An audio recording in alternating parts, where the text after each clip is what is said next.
Kottayam ഗാന്ധിനഗറിലെ government nursing കോളേജിലെ ക്രൂരമായ ragging ഒന്നാം വർഷ വിദ്യാർത്ഥികളുടെ പരാതിയിൽ മൂന്നാം വർഷ വിദ്യാർത്ഥികളെ 5 പേരെ ഗാന്ധിനഗർ പോലീസ് അറസ്റ്റ് ചെയ്ത് റിമാൻഡ് ചെയ്തു. കട്ടിലിൽ കെട്ടിയിട്ട് അതിക്രൂരമായി പീഡിപ്പിച്ചു എന്നാണ് പരാതി. പ്രതികളായ വിദ്യാർത്ഥികളെ കോളേജിൽ നിന്നും സസ്പെൻഡ് ചെയ്തു.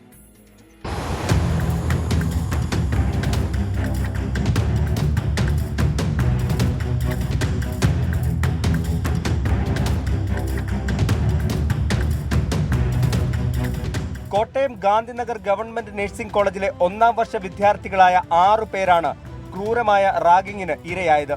3 മാസം നീണ്ട റാഗിങ് സഹിക്കാനാകാതെ വന്നതോടെ ഇവർ പ്രിൻസിപ്പലിനെ വിവരമറിയിച്ചു.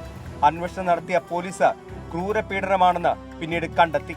തുടർന്ന് കോട്ടയം സ്വദേശികളായ സാമുവൽ, വിവേക്, മലപ്പുറം സ്വദേശികളായ റിജിൽജിത്ത്, രാഹുൽ രാജ്, വയനാട് സ്വദേശി ജീവ എന്നിവരെ ഗാന്ധിനഗർ പോലീസ് അറസ്റ്റ് ചെയ്യുകയായിരുന്നു. അതേസമയം സംഭവം വിദ്യാർത്ഥികൾ ഇന്നലെ വരെ റിപ്പോർട്ട് ചെയ്തിരുന്നില്ല എന്ന് കോളേജ് അധികൃതർ അറിയിച്ചു.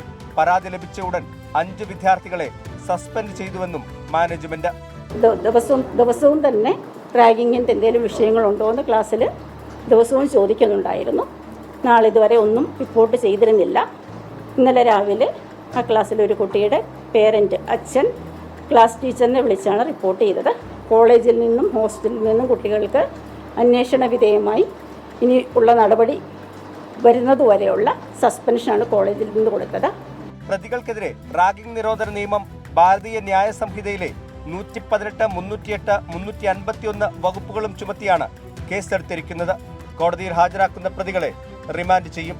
വിശദമായ അന്വേഷണത്തിലേക്ക് കടക്കാനാണ് പോലീസിന്റെ തീരുമാനം. Toby Johnson, 24 Kottayam.